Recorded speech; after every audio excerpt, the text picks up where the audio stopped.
Scott Abraham from ABC7. I saw Scott was interviewing Debo Samuel. What's up, Scott? Scotty A. Good morning, boys. Football season. Let's do it. Don't we have Scotty A on every Friday during the football we're gonna season? have him on every Friday at 9, we're going to talk to Scott. Is that his walk-up? Yes, it is. It's a good one. It's a solid one. Good one. Scott, so you talked to Debo. My sense, you didn't want to say too much. My sense is he kind of had a cocky confidence about him. Yeah, there's a little swagger there, right? I mean, Yep. You have to appreciate the focus, and he just wants his play to do the talking. So you have to respect that from Debo. And listen, guys, I'm excited to see how Cliff Kingsbury uses not only Debo, but I'm excited about Jaden, Debo, and Austin Eckler on the field at the same time. I just think those dynamic type of pieces, they're going to confuse defenses with the motion and how they can beat you with their legs and obviously their pass catching ability. So I think it just adds another layer to this offense. Scott, from talking to Debo, did you feel like he'd gotten that bad taste out of his mouth from last season in San Francisco where he dealt with pneumonia, other nagging injuries, just didn't have a great year? Nothing really worked out for him in his final year in San Francisco. Is he past that?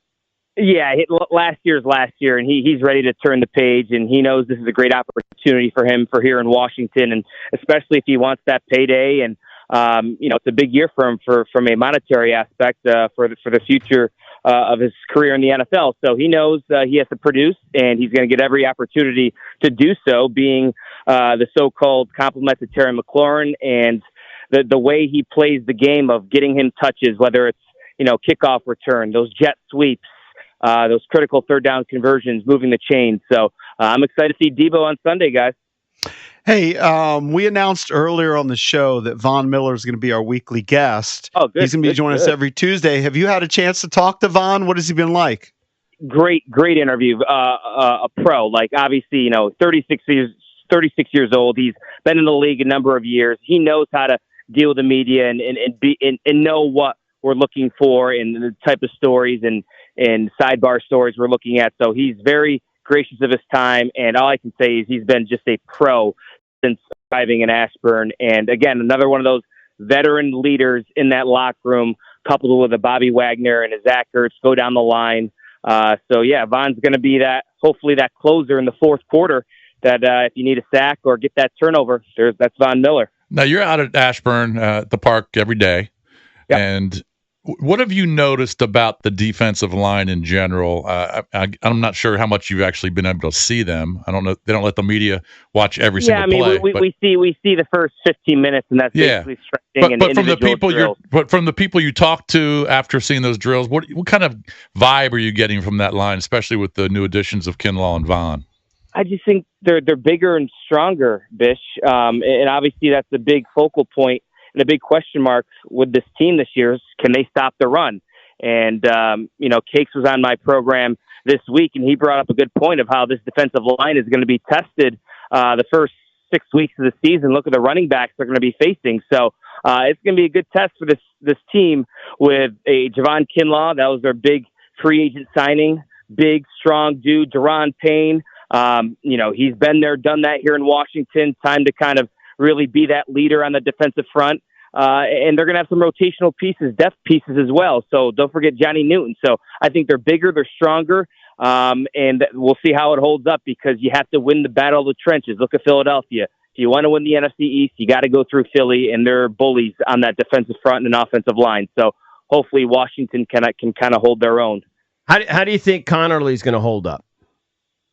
Listen, it's great test week one, right? I mean, this defensive front from the Giants, everybody's been talking about them.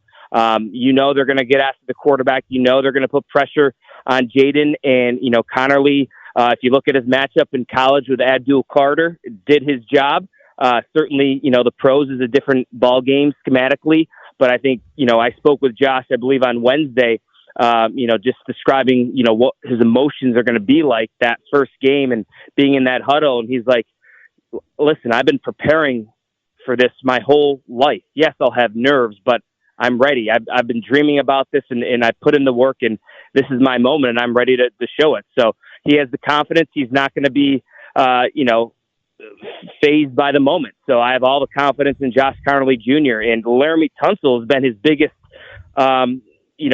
microphone piece of like singing his praises, because Tunsil sees it every day, that the type of work and the type of ability this young man has. So I'm excited again to see Connerly in action, because that's going to be another big question mark to see how he holds up against this Giants front.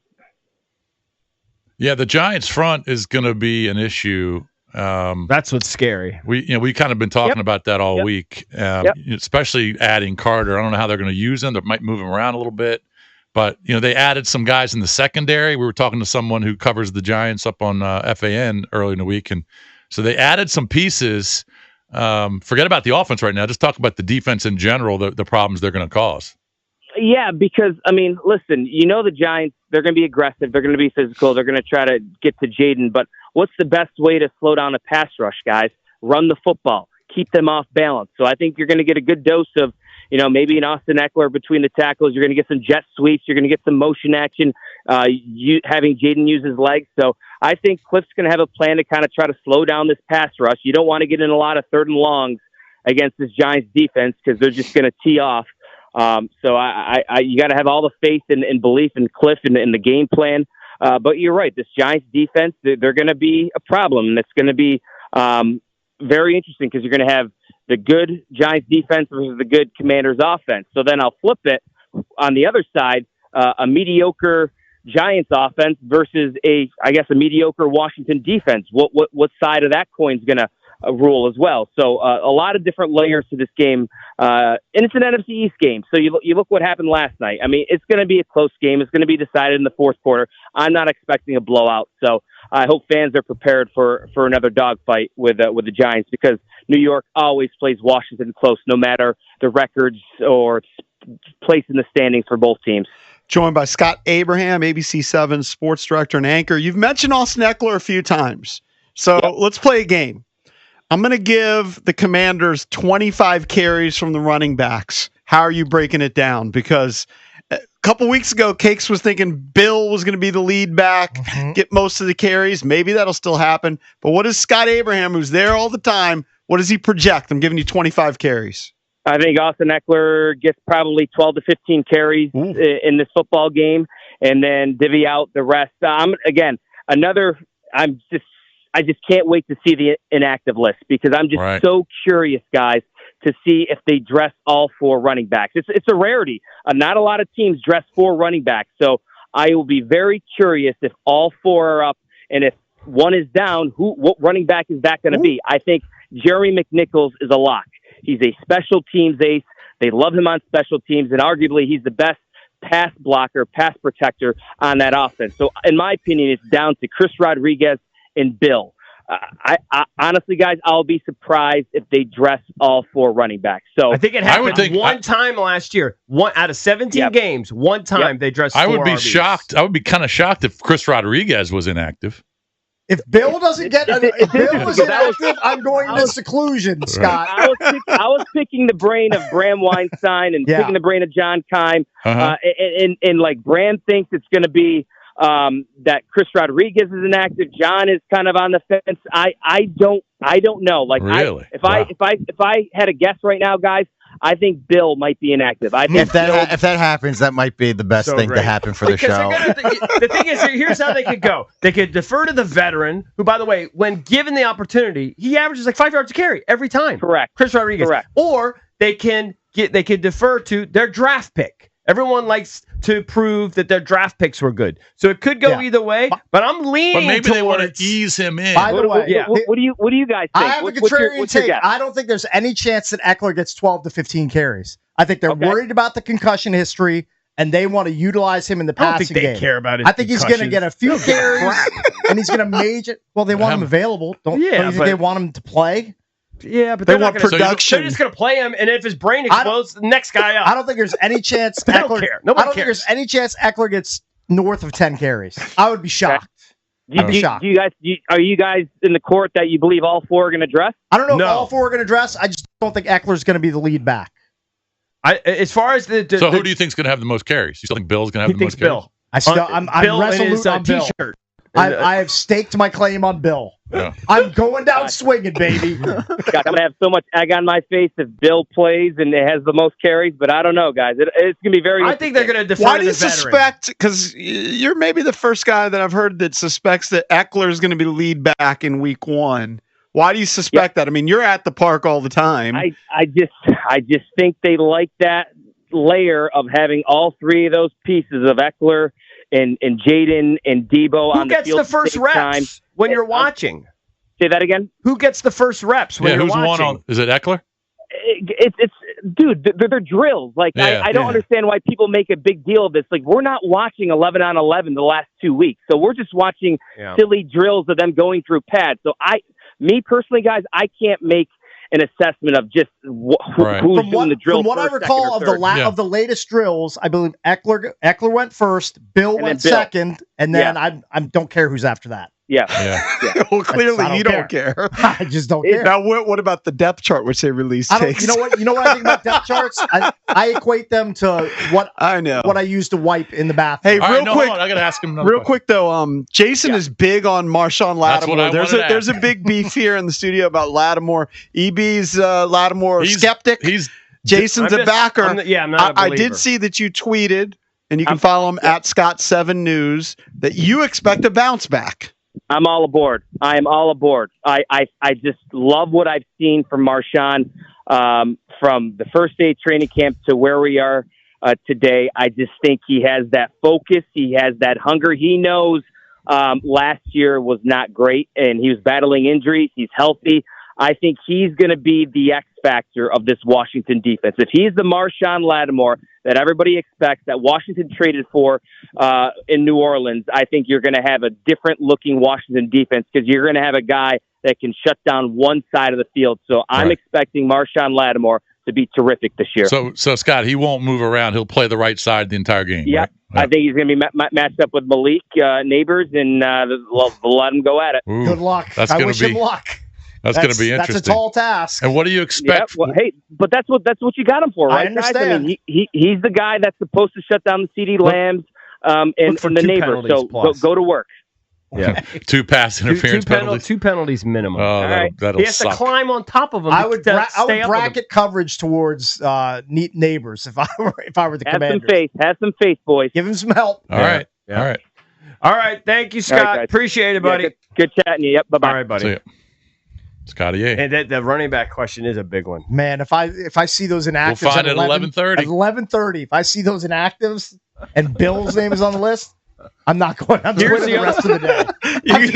Are you gonna? I might delete. He might the call Twitter app. He might call in Bill. I might call in Bill. I've got a case of the Bills. Here's how they could do it, though, and you could maybe you could save face. Yes, is they could say he's got a little shoulder thing he's still nursing. By the way, you could pump the brakes. I've already been vindicated for my Bill love because they already shipped out Brian Robinson Jr. I'm already vindicated. Let me ask you a question. I've already won. You have this love of Bill. Did you ever watch him in college? How could I watch him in college? I know. You're loving him based on reports. For Alabama A&M. He played one game in Arizona. No. He didn't watch New Mexico. I've never seen Bill play in a game other than highlights on YouTube.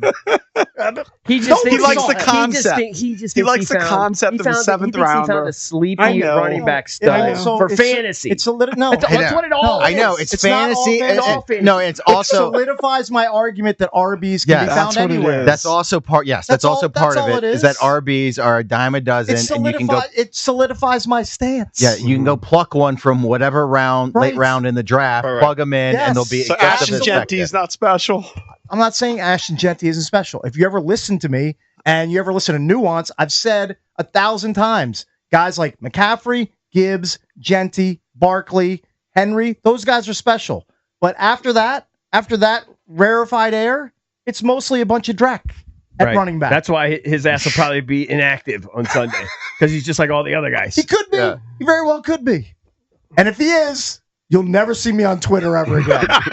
It's gonna be my swan song. I think they could do it, and you could say face, but they'll say he's still got a little bit of a shoulder thing. We just want him to be healthy, and pay deference to the veteran Rodriguez, who they cut a million times. He's a jag. I can't believe all this Chris Rodriguez love. No, I know he got slimmer and he worked worked on. It's no one's saying he's special, but it's like in the locker room, those things matter. Like guys that work hard, guys that been cut a million times, guys that produce when given the opportunity, especially when. You got 6 in one, 6 in the other, half dozen in the other. They're like the same. Like there's not a big difference. I kind of agree though with Cakes. Scott surprised me when he said basically that Eckler was going to be the lead back. I don't see that happening. 15 carries seems high. He's there every day, so of course he's more dialed in. But they don't want him being exposed to a million hits. He does. Yeah, 15 carries sounds high. It's a lot. I thought he was going to be the lead back last year, and clearly it was Brian Robinson. But look, Brian Robinson's gone, so you have to give the ball to somebody. I understand. And if one of them is going to be inactive, you're not going to give 3 guys equal carries. But that said, that's the most dynamic offense. If you have Eckler in the backfield and Debo and Terry, that is the most dynamic offense for sure. There's no argument that Eckler's the best running back in the room. It's just a matter of how do you manage his workload. I think they're worried about that. Yeah, maybe. I just don't know that teams care about people's concussions, really. I'm kind of with you cleared, there. they just play them. Yeah. I don't think it'll change. Once they're cleared, they don't say, we want to take care of your brain. They don't care about his brain. No, they don't care about his brain. They care about having him available. They care about having him on the field. Availability.